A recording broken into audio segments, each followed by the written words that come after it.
The Fox 61 News at 10 starts now.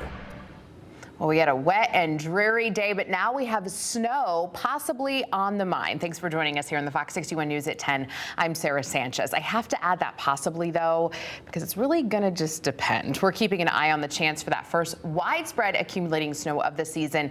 That's on Tuesday night. Chief Meteorologist Rachel Frank is here. And Rachel, I know there's a couple different scenarios you're watching, so we have to be really measured with what we're saying here. Absolutely. And for some of you that are watching, this is mostly going to be a rain event. Others, this will mostly be a snow event, and it's all going to come down to elevation, elevation, elevation. So this will be during the day on Tuesday. It's going to start Tuesday morning. I think the worst of the storm will be Tuesday afternoon from between 1 p.m. to about 7 p.m. in the evening, and this could result in some travel disruptions. So if you've got the snow gear in the back of the garage, make sure you kind of pull it forward if you live inland. If you're not going to use it for this storm, you're going to need it for the next one. There is a winter storm watch in effect for northern Litchfield County, where there is the greatest confidence in the possibility for a half a foot of snow. I am not going to do the thing where I make you wait for the snowfall forecast, so let's jump into it. We will start the day off with a bit of light snow in the morning, but not much is going to be accumulating during the morning commute. Things could be a little bit slippery.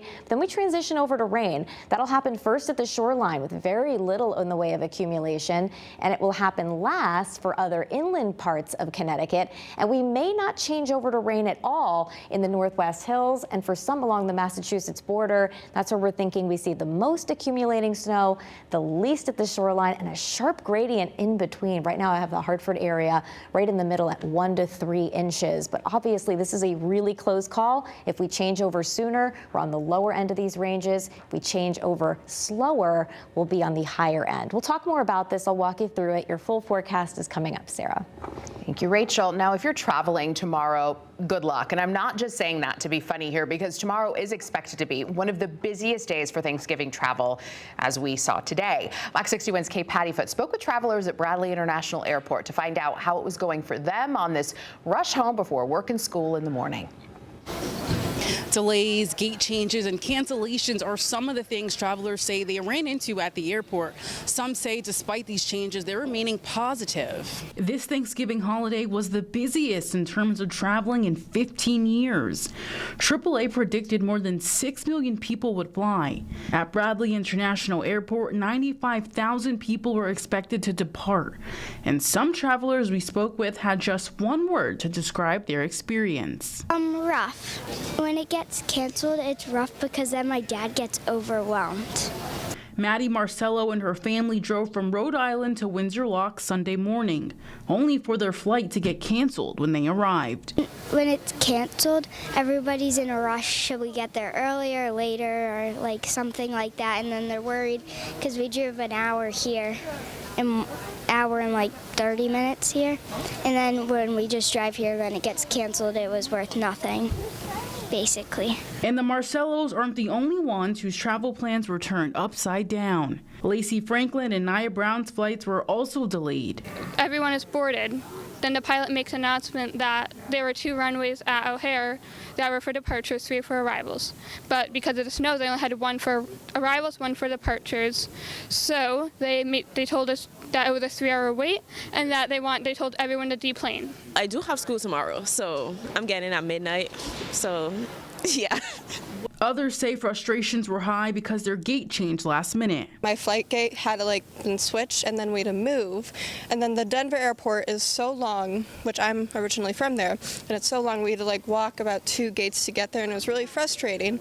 And then the flight was okay. It was just a lot of people were I think someone yelled at one point. Brandon Mesjin spent more than 30 hours traveling to Guam, but says he had no issues. It's the very last, I think I bought it maybe a week and a half before I left. And I think the reason I didn't have any delays is because I was traveling on a Thursday. And I traveled before everyone left on Friday or the weekend, and I think that's a big reason for why it didn't get delayed, but maybe I just got lucky. Passengers say it's important to get to the airport early in case lines are long. At Bradley International Airport, Kate Pattyfoot, Fox 61.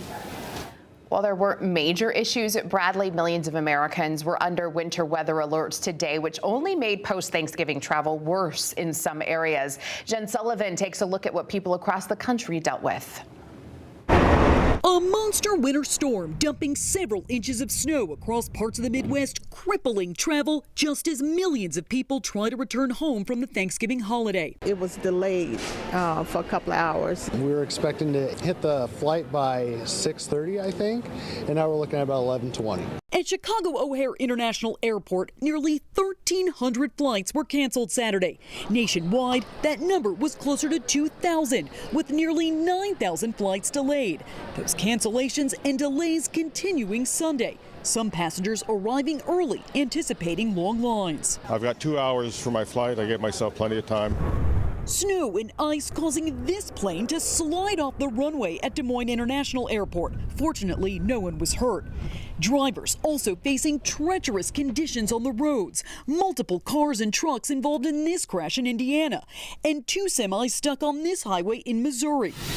Many cities set snowfall records for a single day in November. The National Weather Service recording well over a foot of snow in some areas, and more is on the way. At one point Sunday, nearly 50 million people were under winter weather alerts. If you don't have to travel, please don't. As temperatures plunge and wind chills pick up, the greatest threat on the road Sunday is ice and blowing snow, making already dangerous roads even worse. Even the Monday morning, we'll still have crews out checking those roadways, making sure they're safe. That system now moving east, bringing snow and heavy rain to the East Coast. I'm Jen Sullivan reporting. Yeah, and as we track a chance for a storm Tuesday, make sure to download the free Fox 61 News app. Just scan the QR code right there on your screen. We'll get those alerts sent straight to your phone. Hartford police are investigating a serious crash that left a woman in her 50s in critical condition. Officers were called to Wethersfield Avenue and Mann Street earlier tonight. They found the woman in the road with significant injuries. Police say she was crossing the street when she was hit by 2 vehicles. The driver of the first car returned to the scene and is cooperating, but the driver in the second vehicle didn't stop. If you have any information, you're asked to contact Hartford Police. Nearly 20 people are displaced after an apartment fire in Manchester, and police say the person who lives in the unit where the fire started is now in police custody. Firefighters arrived at the building on Foster Street overnight and found a first-floor apartment on fire. Crews searched the building and rescued 3 people who couldn't get out. One person was taken to the hospital and is expected to be okay. But during that search, a person was found dead on the 3rd floor. But investigators say the death does not appear to be related to the fire. The building is now not safe to live in, and the Red Cross is helping those people find a place to stay. Firefighters in Guilford had their hands full this morning after a house fire broke out on Moppus Road. Crews arrived to heavy smoke and quickly moved inside, and they put out flames in a 2nd-floor bathroom and rescued several pets along the way. The fire was under control in about 20 minutes, but the home still took on some significant smoke damage. Multiple neighboring departments had to help out. Thankfully, no one was hurt, and the cause is still under investigation. And in Branford, firefighters were called out early this morning for a fire at the town transfer station on East Main Street. It's unclear how it started, but fire crews arrived to find the recycling shed in flames. It started to spread to the nearby Scale House. They were able to get water on it quickly and stop the fire from causing more damage. The Public Works Director was there to see how the damage could impact Monday's operations. In Avon, fire crews responded to this fire on Francis Street. Police and firefighters arrived just after 8:30 Friday night to find everyone safe, including a woman and her 2 dogs who had already made it out of the house. Firefighters quickly contained it, but they're still trying to figure out what caused this fire. We're following a developing story out of California tonight. Deputies are still searching for whoever shot and killed 4 people at a child's birthday party yesterday. We've now learned 3 of the victims are children, the youngest just 8 years old. 11 others were hurt in the shooting in Stockton, which is in the north central part of the state. The sheriff's office says more than 100 people were gathered at a banquet hall when someone opened fire. Deputies haven't released any description of who could have done this, but they do believe this was a targeted attack. Earlier today, the community came together for a vigil to honor the victims. Sometimes it takes tragedy to bring us all together. But we believe that if we stand together, that we can make things happen. And we want to lift up the family. Police say there's no threat to the public. Well, people gathered today in Hamden to start off the new 4-year terms for recently elected officials there. This election cycle was the first time the town has enforced 4-year terms instead of 2. Fox 61's Victoria Anderson was at the celebration to talk with Hamden's new mayor about what's on his to-do list for the next 4 years. Rain or shine, the town of Hamden came out in full force to inaugurate their newly elected officials, including the town's new mayor. Your duties as mayor of the beautiful town of Hamden to the best of your ability, so help you God. I will. Congratulations. Democracy in action Sunday as the town of Hamden started its new 4-year terms with winners from November's election. The festivities were hosted at Hamden Middle School with flair from the town's fire and police departments and musical guests from Hamden Public Schools.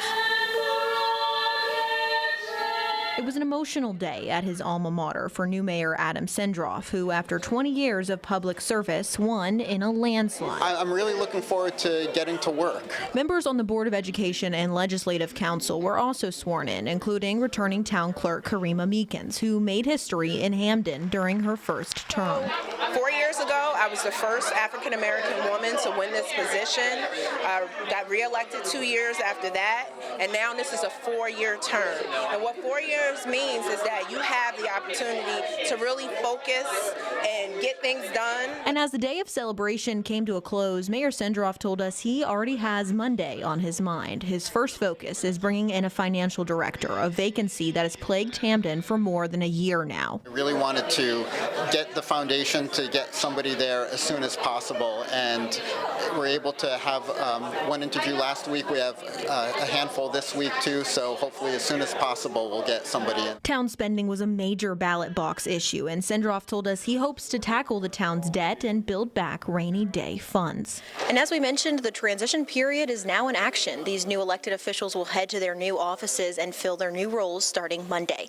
Reporting in Hamden, Victoria Anderson, Fox 61.